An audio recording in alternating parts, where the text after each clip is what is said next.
Good evening. Thank you, everyone. I think that's one of the nicest introductions I've ever had. It's a pleasure to be here in this building, which I discovered for the first time.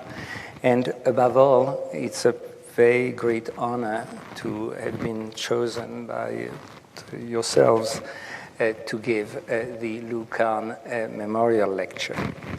It's a pleasure because somehow today, we desperately need to remember, and that's probably why I selected the topic of this lecture, that architecture is not simply about images, but it's also about a few thoughts, and some of them were extraordinarily expressed by Kahn. I had the pleasure to hear him once when I was a very young student, and discovering that there is a depth to architecture. It's not all about surfaces. So what I intend to do tonight is not to give you a show and tell lecture to show the last 30 projects of my team and myself, but rather to try to think about our condition and what it all means to do architecture. So what I'm going to do is simply to intersperse certain thoughts about what architecture is, together with a number of projects, most of them ours, but occasionally some project by others, and try to take you on a short journey in terms of what architecture can be. In many words, or in a few words rather, I should say that to me, architecture is very much, it's not about a knowledge of form. It is really a form of knowledge, namely, just like philosophers, mathematicians, poets, we invent the world we are in.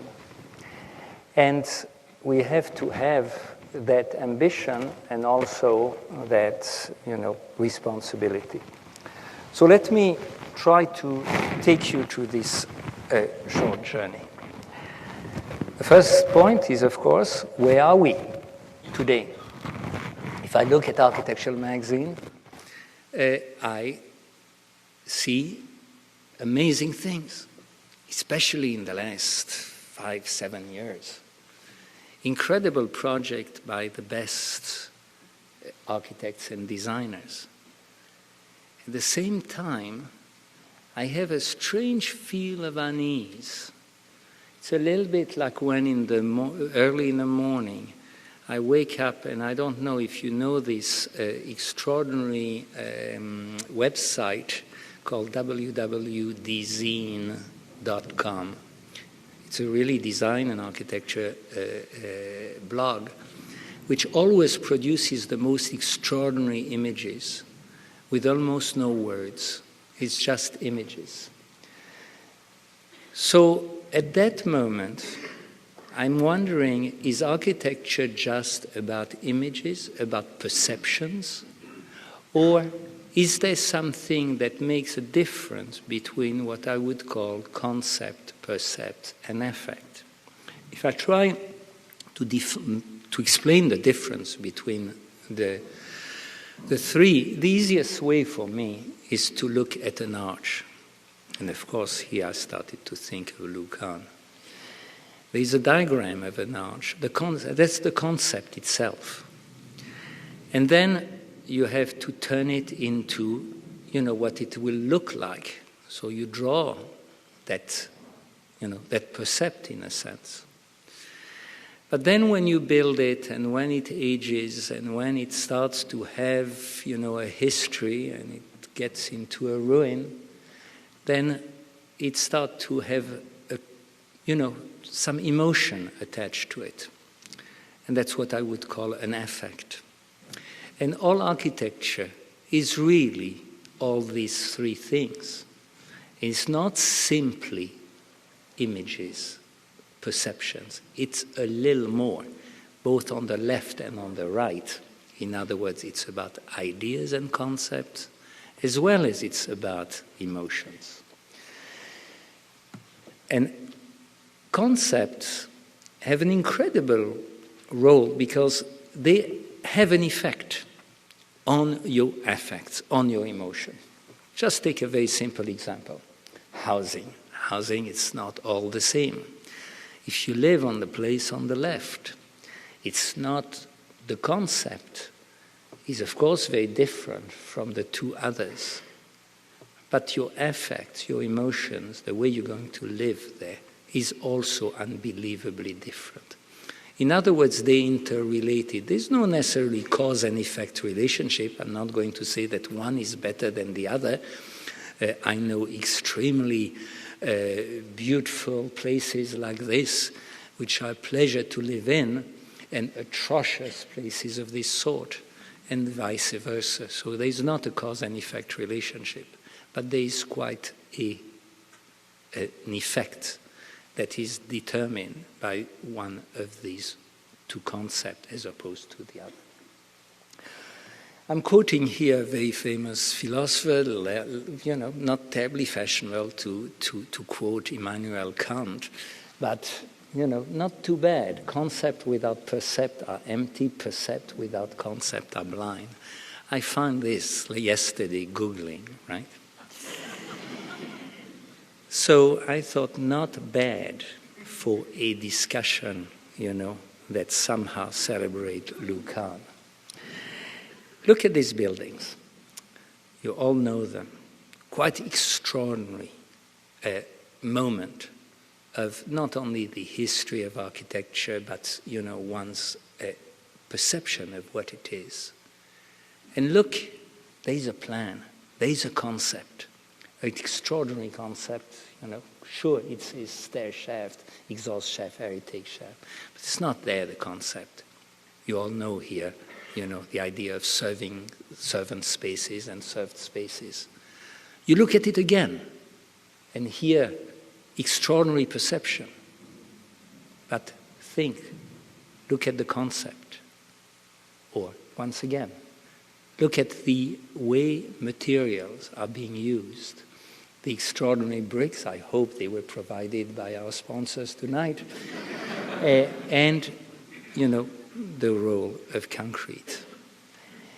And you go closer, you zoom in, and you realize it's all about thinking as much as, doing and feeling. Hence the set of images, the color images that I showed you at the beginning, iconic architecture makes me feel often a little uneasy because I'm not sure if there's much of a thought, which there was in Lou Kahn's work. Look at this again. Quite extraordinary surfaces, but when you look behind the surfaces, it's almost like a nave and a church and the chapels, and it's still continuing the, a concept. And all those extraordinary products. For a long time I was obsessed with the idea of a drawing of architecture is architecture. And I don't know how often and how long I looked at those two drawings, the one as it exists and as what it could be. A pure concept at that time. Right? Let's look at living concepts. A lot of criticism against this type of architecture during a certain period, and a lot of nostalgia for this. But when that nostalgia gave birth to this, I was not so sure whether, what it had replaced was not just as good or possibly better.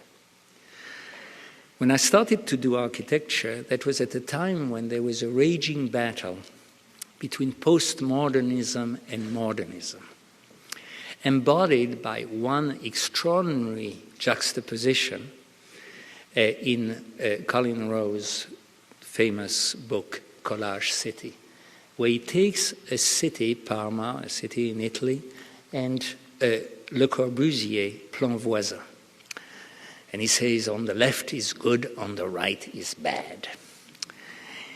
And making a distinction between a city of continuity, in other words, the city of streets and squares, And a city of discontinuities, in other words, those tower block and just, empty voids in between.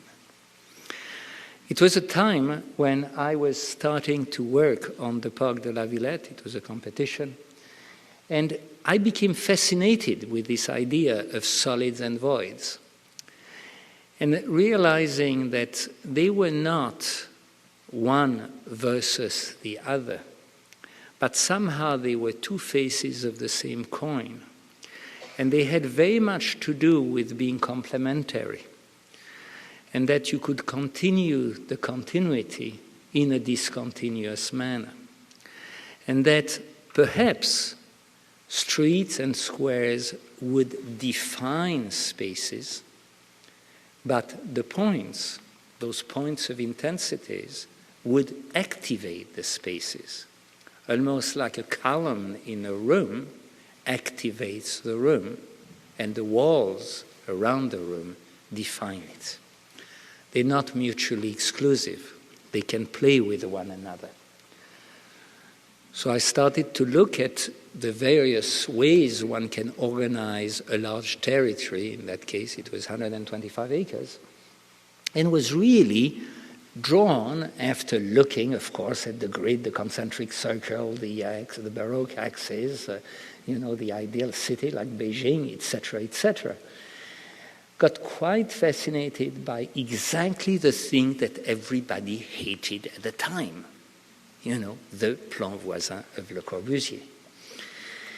So when trying to design a park, I said, no 18th century park, no 19th century park, no 20th century park, but what about trying to make something out of those points that activates space rather than define it? I still have trees and things of this sort to do the defining, but I want to activate. So that led to the now well-known diagram of the points of intensities, the lines of movements, and the fields of activities that everybody can take over and appropriate spaces the way they want to. So the superimposition of the system, the three systems, were not about a composition. It was simply about having determined three concepts that once being put together were really becoming the park. And the superimposition of points, lines, and surfaces became really the way to develop a different approach to architecture at the time, which was simultaneously about activating the points and about defining, through nature. I felt that maybe here something had to do with both a concept and perceptions and affect. So when this building, the park started to be built, it engaged in a dialogue with a series of other artifacts. In other words, these are not about sculptural building, but they are really about establishing a dialogue between what is around it, and even more importantly, a dialogue in history between, the late 20th century and even now 19th century, 20th century, and so on. And when it was time to start to design the individual buildings, the red buildings, the idea was that another concept would be developed, the idea that they could be made of parts, of fragments, the grid of the structure, the ramps, the staircase, each being organized in a apparently random fashion, but very much having to do with the program itself, so that eventually it could give a different set of architecture 26 times. The 26, it could have been 27, it could have been 24, 31. That was not the issue. And at all moments, this narrative, this series, were really about establishing that dialogue in history. For architecture is not about isolated building, and for example, when the superimposed moment of the grid would be sort of interrupted by the existence of a 19th century building, I love the superimposition It was a dialogue, not one being, how would I say, coercive and trying to dominate the other. They would really play with one another in the most playful way. And in the same manner, there would be a dialogue between the users, the visitors, the kids or the adults, and the architecture itself. In other words, architecture is about that dialogue, be it erotic, violent, or whatever, but it is about this. I was also interested in the idea that you didn't do a building in the, tabula rasa has never interested me. That's why the series of first building, these images that I showed, just started to show about architecture today with a question mark in the middle of nowhere, have always made me feel uncomfortable. I remember one time I'll show you this building in a few minutes. I'll tell you the anecdote when I get to that building. Context was interesting me even in terms of things which were happening in other parts, in other disciplines. I think it's very important that architecture is not only thinking about itself, but looking a little bit around at what other people are doing. We're talking about the 70s in Soho, just the time I arrived to move to America for good. And dancer Trisha Brown, instead of dancing in the white space of the gallery, started to use the rooftops in Soho. This is Trisha Brown in 1973. And she uses the fire stairs, the water towers, as protagonists to her dance, as partners almost. And that created an incredible, recognition for me that, hey, architecture is always playing about those constraints of the context and turn them into something new. So let's take this building. That's Le Fresnoy. It was an abandoned factory that had been used for all sorts it was also used for the entertainment of the factory workers in the north of France at the Belgian border. And it was due to be demolished in order to be turned in what they called an electronic Bauhaus, a Bauhaus for the 21st century, where artists would do crossovers. In other words, video artists working with performance artists and dancers, and sculptors would deal with also electronics and so on. So I went to visit the building. It had received its demolition permit, and I discovered inside quite extraordinary interior spaces, which were much too, they were like 40 feet high. My budget was low. I couldn't have done anything over 15 feet high. I thought, oh, wow. What about keeping them? What about taking this and putting, since everything was flooded and it had been abandoned for about 15 years, and there was a roofscape, I don't have a picture today of it, and I said, what about putting a big roof over them, simply to protect, not to have to redo all the roof. And inventing a concept of superposition, not unlike what we had seen with the superimposition at La Villette, but this time in a way that could allow me to preserve the existing building and its relationship with the neighborhood. In other words, having to do a building which was quite large that would somehow allow the neighborhood to flow freely underneath. So this big roof started to establish that dialogue. It was at the time, again, we were in the late 80s, early 90s, when the prevalent idea was that you had to be contextualist. I hate the word contextualist. I like the word context. Namely, contextualism suggested that you had to design building that looked like the building next door. I much prefer designing building that engage the dialogue, a respectful dialogue with the building next door. or the building below, in this case, next to it as well. So it was saying, hey, doing this, we can create spaces that have never been seen before. In other words, the in-between, in this case, the in-between between the old roof and the new roof, created a space, a residual space, that could be used by artists to do performances, events, and so on. And because it was a strategy and not a composition, was really developing a new type of place. And here is the anecdote. When I showed that project, just that it had been completed at an event at the Museum of Modern Art, Philip Johnson came to me and said, boy, this is wonderful, Bernard, but when are we going to see your shapes? And I said, Philip, I don't do shapes.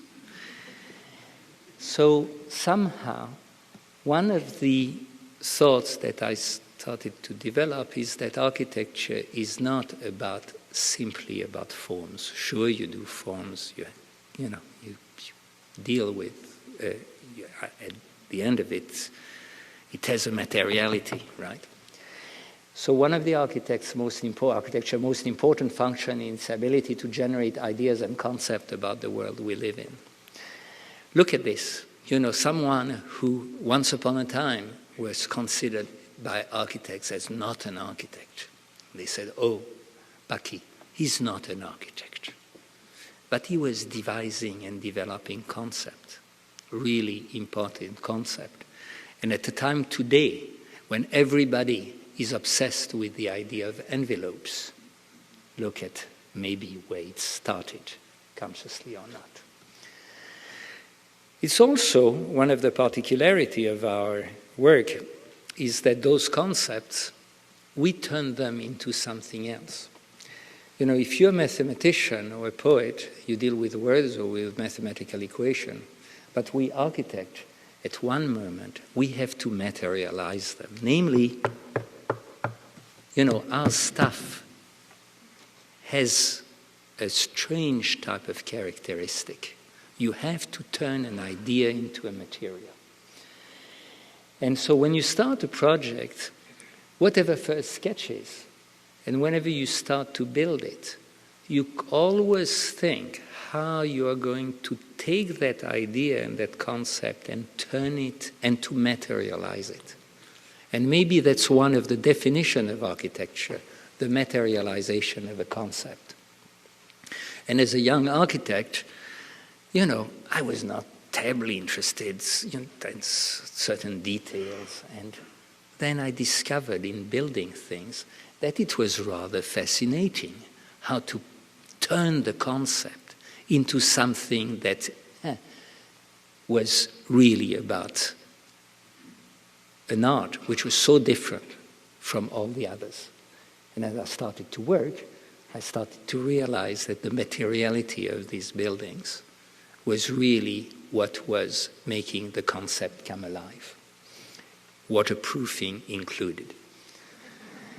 So in this case, this is a concert hall, big concert hall, 7,000 seats in Rouen, a word totally impossible to pronounce in the American language, and which is made of a double envelope, an inner envelope made of concrete, and an outer envelope made of steel. So and in between always is a key thing, is the place where you have all the circulation, all the movement of people within the building. And the seats themselves were there to explain and to somehow to reinforce the idea of the concept of the building. Very few materials, just concrete and steel. So I didn't want to disrupt that dialogue and made the seat entirely transparent. So that's the building from the outside. The building was extraordinarily successful musically and in terms of the pleasure to be in. So we were asked to do another building in a site which was entirely different, but with exactly the same program. And I thought, what if I keep the same concept, but I change material. Namely, instead of having the outer skin being made, the outer envelope being made of steel, I make the outer envelope made of polycarbonate, translucent polycarbonate. And the inner envelope, instead of making it in concrete, make it out of wood. In other words, doing something where the concept remains the same, but because of what it is made of, the percept or the perception is entirely different. It looks different. But maybe, and that's where, yes, here are the seats now participate in the dialogue given by one of the two materials. Look at the two buildings and look at the juxtaposition, the same concept, but two different set of materials. That's where the effect comes. When you visit the two buildings, you feel different. The emotion is different. You may like one better than the other. It depends on who you are. Somehow, there is a direct correlation between the conceptual attitude to material and the effect you may create. And so here I started to learn something about architecture. Concepts are fundamental. You can't replace them by simple iconic images. Just to give you an example, here in Philadelphia, I cannot avoid not mentioning Duchamp. I could have shown, the Étant Donné room, but I'll show here just a ready-made. Architecture, the plan libre, was an amazing concept. I talked about columns activating spaces. Look at the difference between the walls that define and the columns that activate in the Strasbourg, town hall by Le Corbusier.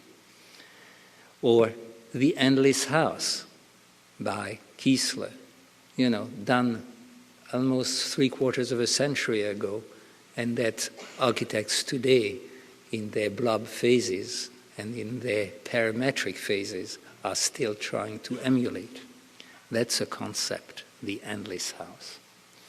So architecture is a form of knowledge and not just knowledge of form. And that's why there's nothing wrong at looking at what happens in other fields, philosophy or mathematics or art, the art scene. Again, I hate to, again, that's these quotes, I promise you, I found them Googling yesterday. I love them. Content. Look at what it does. That's a small video gallery. We were asked to do, 5 architects were done each a video gallery in about 15 years ago in Holland. And I said, I'm going not to do what everybody else is going to do, which is a black box where you can quietly watch music videos. I'm going to make it as a glass room, totally open. And but the particularity of that glass room, that glass space, it'll be really made of glass. In other words, every single beam and columns will be made of glass.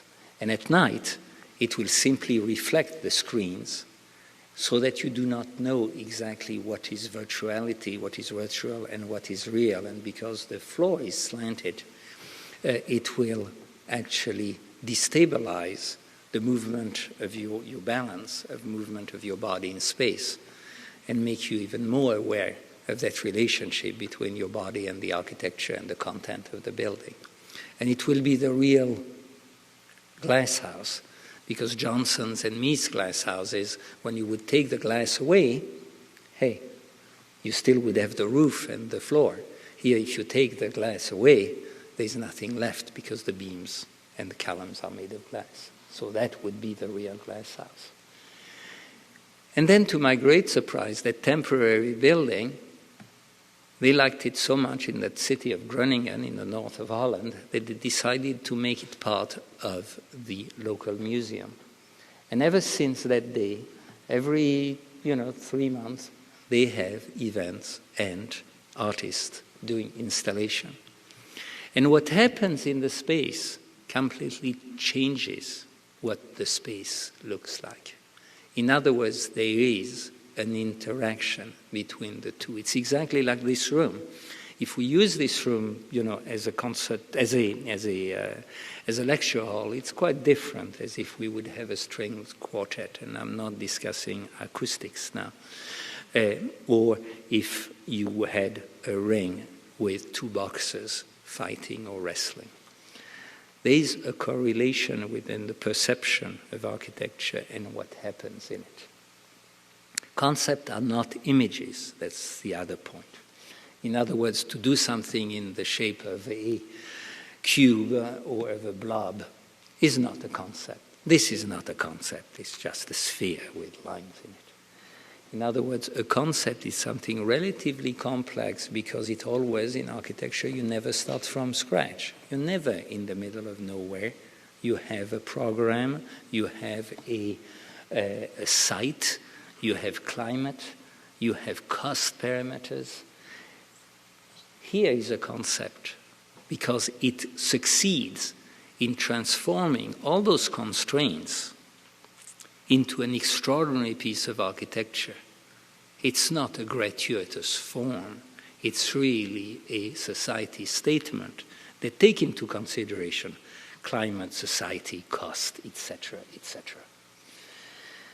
We were asked about 6 years ago to do a master plan for an unusual place. Nothing had ever been built there before. Just a forest where the trees never grow very high because the brush tends to smother them and they don't grow over 20 feet. Near Santo Domingo, about 20 miles from the city, past the airport. And we were asked at the time to design a city for 40,000 inhabitants. Today we're talking about 4 times as many people in it. So I said, hey, it's not tabula rasa. I cannot do Brasilia. Of course, the first idea, architect's egos was, here I come, Niemeyer. And yet, I felt that I had a context, it was nature. And maybe that was what I would work with. Start to carve a series of clearings. And every one of these clearings would become part of the city. And I called it Elliptic City and conceived the whole master plan as a game where you would have a set of parts, building or whatever, and they could be any type of program. It could be schools, it could be businesses, it could be housing, it could be shopping, and so on. And as the project would evolve, we would have the framework. The framework was this set of elliptical clearings, and in it you would put the elements of the game. For example, one of the driving force of that particular project is a business center with 8,000 offices or people working in offices. It's a financial center taking advantage of this sort of hub between the North America and Latin America. But that's only a small part of the project. The scheme is roughly, the site is roughly 4 miles by 2.5 miles. So this is only one part of it. And each of the buildings were literally working as individual moment that would, and here I get again with the solid and voids. I'll come back to that. The project is going ahead today, and we are building the first of these buildings. You can see some images as seen from the highway, which will be the headquarters of this organization, the IFCA, or Independent Financial Center of the America, with a sort of lookout Let's check literally what happens in the development of the whole area. In other words, something which becomes derived from the circumstances of the site and the program. There's always a context, and there are always constraints. Just before we started this evening, I was talking with some of you, and someone probably contemporary to your president was telling me about a postcard he had found in a small Soho shop in New York. And that postcard said something like, showing a figure all wrapped up in, sort of ropes. And the statement said ropes and rules. There was perhaps a slight erotic connotation there, but the subtitle was very clear. It was, architecture is a game of constraints. If you play it, you better enjoy it. The constraints here, we have them all. It's, gravity and waterproofing and a few others. Every building, every period in history work on that. And you do masterful thing with this. That continuity of our constraints is quite a fascinating thing. Philosophers have the constraint of language. We have the constraint of gravity and a few other things. So a concept, as I said, is something which is relatively complex, and I'll show you again two buildings which try to deal with that, that juxtaposition of two ideas in order to understand better what they do. This is something which the building which will be completed in a few months, celebrating a battle between Julius Caesar, the Roman once emperor, but at the time chief of the Roman armies, against the head of the Gauls, someone called Vercingetorix, and a famous battle happened right on near this mound and around all those valleys. Quite an extraordinary site, which is very much like what you see here in Burgundy, 1 hour from Paris. And there we were asked to provide two buildings, or one building in reality, at first to do a museum with a center of interpretation.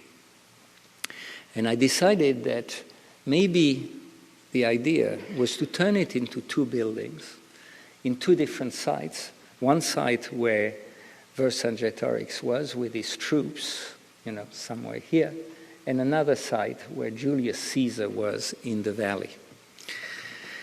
Amusingly enough, just as an aside, most countries in the world celebrate battles that they have won. France is the only country I know that celebrate battles that they have lost. And Alésia, that's the name of the place, is considered today as the founding moment of the French Republic, but they did lose. But that's a paradox, I suspect. So one of the building is against the hill, the other building and has a circular shape because it is a museum, and museums are really good if you can get out at the same place as you come in. And if you do the section going into the hill, you'll see how we take advantage of digging into the hill so that the building is hardly visible. And it's all organized about that central space, that central void, which is really the beginning of the architectural promenade that takes you, And then the stones that we have dug into the foundation becomes the envelope of the building, so that it's really part of the concept. And that's the one that represents some of the artifacts of the museum and the Gauls themselves. These are some of the example of, the detail of the wall themselves. The other building is in the plain, and here is the entrance hall, this time quite different, with a major auditorium here, and again, exhibition spaces, but that's a center of interpretation. There are also educational spaces, there's a restaurant, there's a shop, and what you normally find. And there's at the top, and I'll come to this. Oops, I don't know if it's that dark. Do you see the trees here? Yes, no? No, I don't know. Okay, it's full of trees up there. In other words, the building this time is clad in a very, in a wood lattice.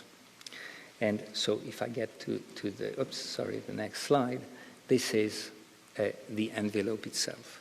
In other words, playing with some of the temporary fortifications that had been put together by Caesar, but turning it in such a way that it becomes a contemporary architectural vocabulary. And here are some of the images of the building as it is currently built. That's the interior of quite an extraordinary atrium as when you come into the building. This is a part of the restaurant with some of the reconstruction of the fortification. And here the envelope itself as it will appear.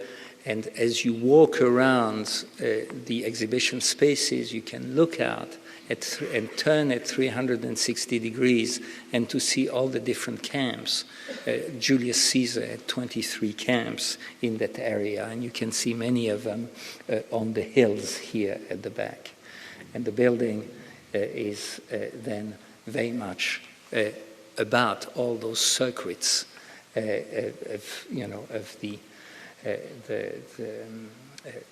the assailant, and of course those who were trying to defend themselves.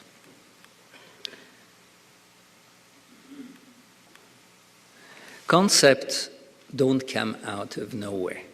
Some of them, occasionally you invent new concepts, but sometimes they've been there for a long time. Inhabited bridges, for example. And the other day I find in a Dutch magazine that quite extraordinary archaeological remnant, and look, it becomes an inhabited bridge. Offices. Or the blocks. The blocks of Barcelona, you all know them. If not long after that, La Tourette is also a block with a void in it. Solid and voids is a theme. I showed you this example, but there are plenty of others. Everybody who has been to architecture school knows the Nolli plans. It is about solid and voids. Here are some images of our entry when we were one of the 3 finalists for the Museum of Modern Art in New York, about carving spaces, museum spaces inside the matter of the existing buildings that we had to keep, almost like carving, like water, carving space into a mountain. Now the example, solid and voids, and that's back to La Villette. At the time, looking at 2 painters, painting roughly at the same time. Renoir on one side and Malevich on the other, solid and voids. Another cinema, the street with or the street without people. That's a violent image. In philosophy, there's a statement that says the concept of dog doesn't bark, and so it blocks everything. I maintain that in architecture, the concept of dog barks. In other words, we do materials. And so look at this drawing, this fantastic drawing. If you've seen it being published many, many times, it's, the brick house by, I told you that I still would talk about bricks. The brick house by Nice. There's something that I discovered only recently. I love that drawing because of the fact that it was what I would call a pure concept of solid and voids. But I saw it for the first time a few months ago. It's about this big. And when you look at each of these lines, you notice, and you can start to see it on this slide, that every one of these dark lines is actually a brick. In other words, the concept is really made of the material. Mies was a good architect. Concept and experience. Sometimes the space that you do, very dark slide, I'm sorry, here, 2 walls, the artist Bruce Nauman, and the concept of the 2 walls becomes the experience of the space. This is now quite known. It's a story which used to be told by Cedric Price, who had been the architect, the British architect Cedric Price, unfortunately died a few years ago, who was asked by a couple to design a house, and during the 2 or 3 months that he talked to them about their respective wishes, they kept bickering and, fighting. And at the end of it, he said, what you see on the wall, it's not a house you need, it's a divorce, lost the commission. So, and I asked myself one time, what if you would try to design a house that plays that? So I took pieces from a movie, Frankenstein, in other words, showing the doctor fighting the monster, and the choreography of the movement of the two as almost like dancers, solidified those arrows, then turned them, in reverse, made from a solid, made a void, and created the spaces of the fight. So I told Cedric, maybe that's what we could do. Maybe they would not have divorced after all. So formulating the question of what the problem is really what we start with. In other words, we're not, I hate when people say architects are a service provider. No, it's more than that. We also have to determine the nature of the service.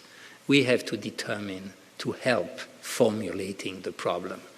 Because our clients, however smart they are, they don't know all the things. We architects, I always consider us as generalists in a sense. We know an awful lot of things. We know, we know many things, but not necessarily in detail. Much of our clients know a few things with a lot of details. So formulating the problem is important. Those guys formulated a problem, but maybe it was not the right problem. So many differences, this cannot exist without this. In other words, there is, again, the 2 sides of the coins, and we cannot forget it. Architecture is never neutral. Look, Terrani, with or without people, that's not quite the same building. La Villette, with a crowd or without, it's not quite the same building. So I'd like to show you now 2 last projects. One is a project, the other one is a building.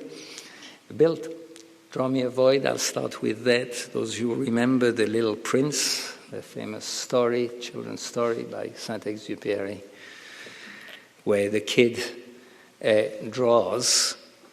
is asked to draw something, and people say, it's a hat.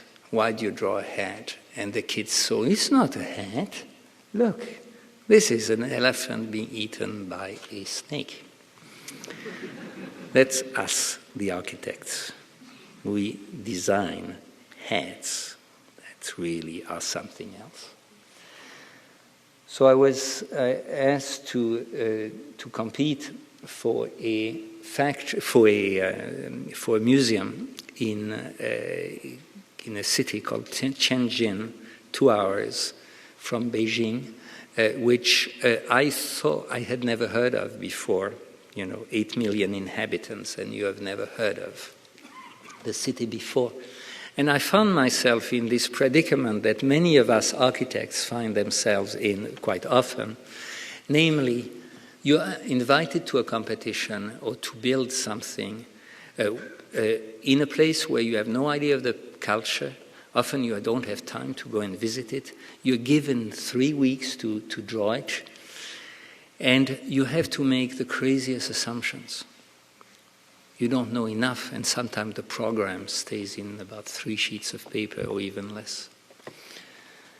That was the site, an industrial site, and I started to ask myself, well, I'm going to do one thing which I never like other people to do, which is to use analogies in order to start a project.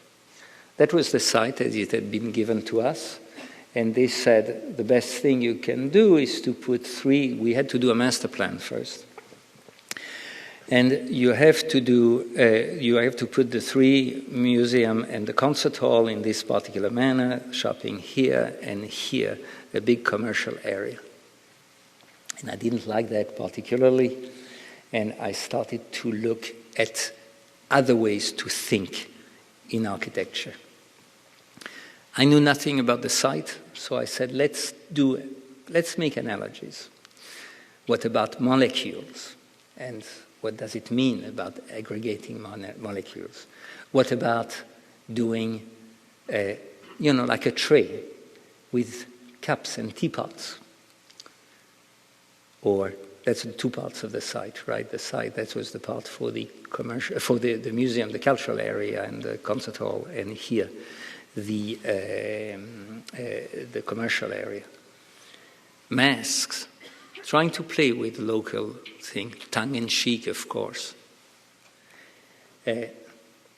Games, chess games of sorts. And eventually, I thought, hey, what about, again, exploring the solid and voids and taking the solid of the so-called commercial area, carving the voids that bring daylight into those rooms and offices, and turn them into the various parts, the various museums. That was the concept. Solids, the building, voids, the courtyards. We were competing against Zaha Hadid to do, and I thought she should have won the concert hall. And MVRDV, the Dutch young firm, and I thought they should do the Aerospace Museum. And the famous Chinese architect would do the Museum of Local Arts. And we would do the Museum of Industry. So here they are, each of them, the solids taken out of the voids here. Our role, a little bit, look at this fantastic space we are in. It's about playing with raw voids. The raw voids, incredibly done in industry. So we worked on that, we didn't know the content. So the building became a play on this. So that's the penultimate building I wanted to show you. These, in a sense, are playing with general concept. To give an idea, now I would like to make a distinction between general concept and specific concept. Cedric Price, the non-planned project, taking a plan that a project that says it's not about a plan, but it is about education, and trying simply to take any industrial area and using old disused railway carriages in order to promote a different form of education. It's a general concept. Here some presented actually in the form of map. Or take Durand, the famous French Beaux-Arts theorist, inventing typologies in a sense, using the mode of classification that was used in the natural sciences, but applying them to architecture, a form of import and export, importing from another discipline, something that would benefit architecture. Or the case of Rem Koolhaas and his concept of bigness or of junk space. But they are specific concepts that could not be anywhere else, that can be only on their site. And I'll give you 2 examples, and I'll finish with this. The famous building by Libera, the House for Malaparte, also celebrated in movies and so on. There's no way you can imagine that house anywhere else than on this particular site. Quite an extraordinary piece of architecture that has obsessed many, many of us. In the case of the Acropolis Museum, we were in a situation which is relatively unusual.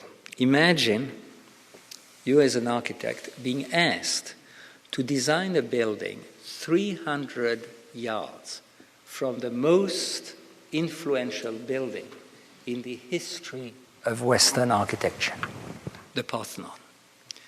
Not only that, that particular site has a strange particularity. This is the site, it's filled with archaeological remnants, and they tell you you cannot touch them. They even archaeological sort of societies that want to block the building of being built because you are on such a site. That's the second challenge. And the third challenge, which you discover very quickly, is that they tell you that the agenda, one of the agenda of this building is to convince the Brits to return the marbles to Greece. So, three challenges. Three challenges which, interestingly enough, are not completely unrelated with those circumstances of the site.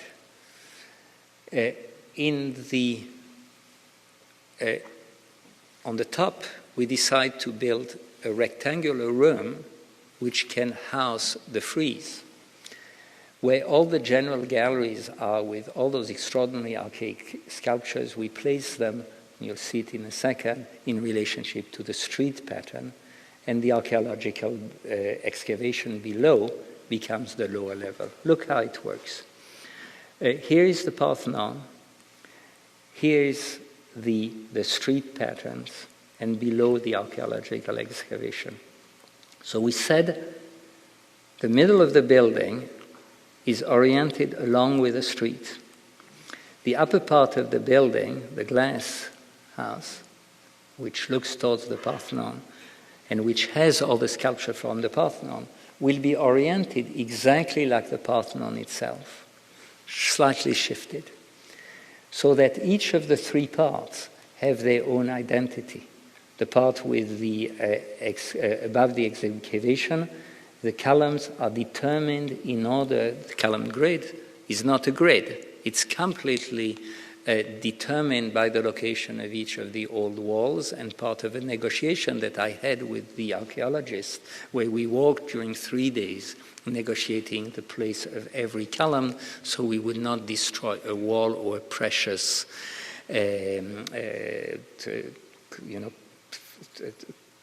beautiful tiles and frescoes and so on. So then the building is conceived as hovering over the archaeological excavation with the glass house parallel to the Parthenon itself. It's hovering, but at the same time bringing daylight throughout the whole building. And here, that's where you see the glass, the glass enclosure, the double height of the archaic galleries, the terrace that allows you to look also at the Parthenon itself. As all museums, we've seen it with the little museum in Alesia, it's always about a promenade, it's always about a walk. That's one of the fantastic things about museums when you design them, because it's both about space and time. You travel in space, you travel in time. So movement patterns are important. And the plan of the project, and here you see how it follows the street pattern, but here the actual configuration of the place where, like in an ancient Greek temple, you are able to put the frieze, the date has come back, and the core with all the fire stairs and shaft and elevators and all the stuff you need to make a building work. So the building, as you can see it here as an aerial view, And during construction, we just covered the field with gravel. The excavation were covered with blankets, with tarps, and then gravel, so that construction machines could drive past without damaging what was below. You see it? These are the places where we had prepared the ground in order to put the columns. The columns are a few inches away, sometimes only we say 6 inches away from the ancient walls, almost 2,000 years old.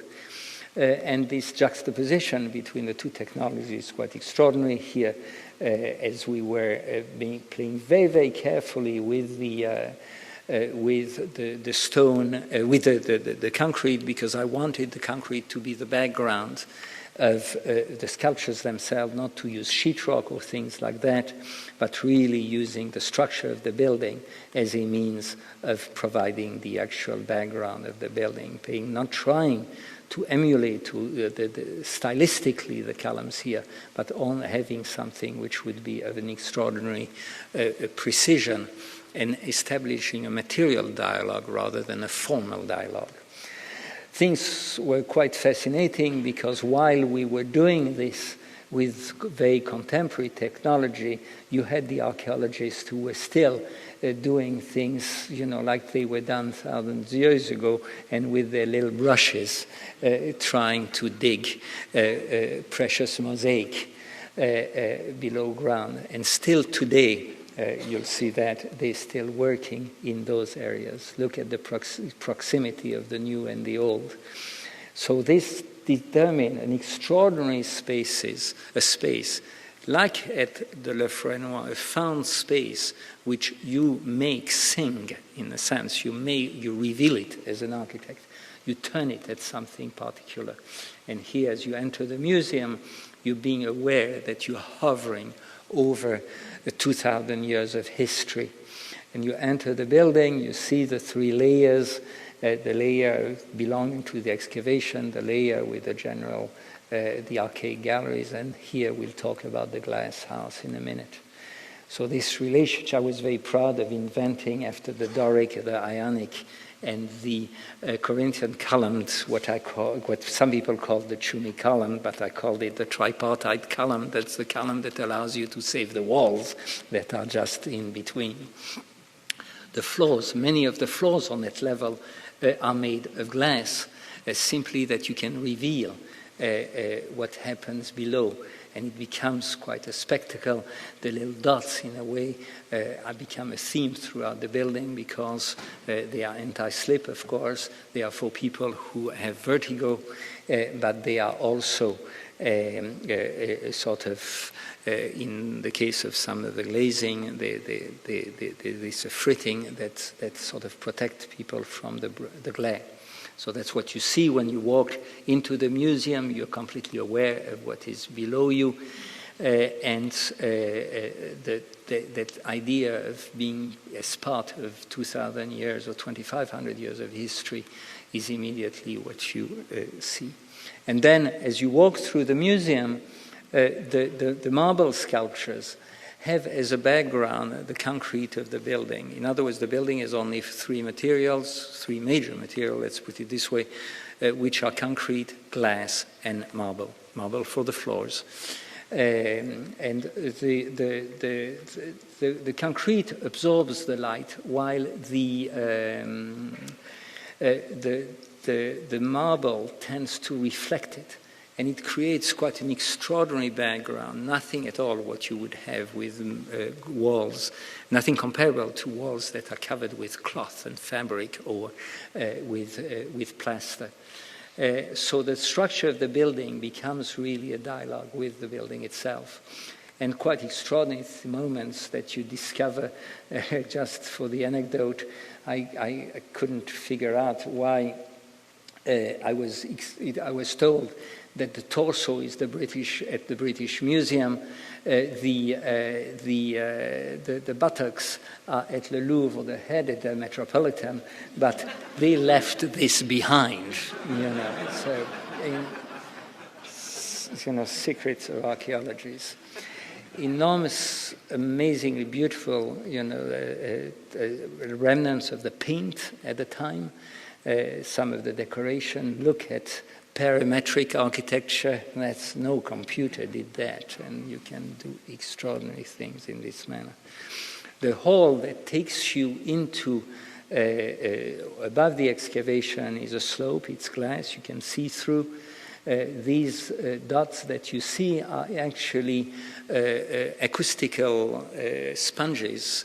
They take again the theme of those, almost that fritting. They're much bigger, of course, and lead you to the arcade gallery. And here is again my point about the columns that activate the space. And the columns become the background, almost like trees in a forest. And the statues are being there so you can walk around them at 360 degrees, and they are oriented in such a way that they look like they're in a dialogue with one another. And at night it becomes quite a stunning moment of mystery, and when the crowd comes in, it becomes literally a dialogue over the centuries. The light, Greece is a place of absolutely beautiful light. We have a lot of that. And during the installation, we discovered a number of fascinating things. You see these enormous blocks. These are the blocks which are in Athens. The other half is at the British Museum. And these are replicas. But the reason they are so thin is not because they're replica, is that Lord Elgin, when he stole the marbles from Athens, in order to transport them, cut them in thin slices in order to move them, and they're only about 4 to 6 inches deep. That's why in London they call them the slabs, but in Athens they call them the blocks, and that's during the installation to establish the continuity. That's the director of the museum, Professor Pandamalis, an extraordinary man, an archaeologist, who without him, I think that building would have never been built. And the dialogue between an architect and a client is clearly, as we say, there's no good architecture without good clients. So here are the actual blocks, the old blocks, the replicas are very white. We haven't yet convinced the Brits to return their share of this. Okay. And so you see again how concrete plays with it.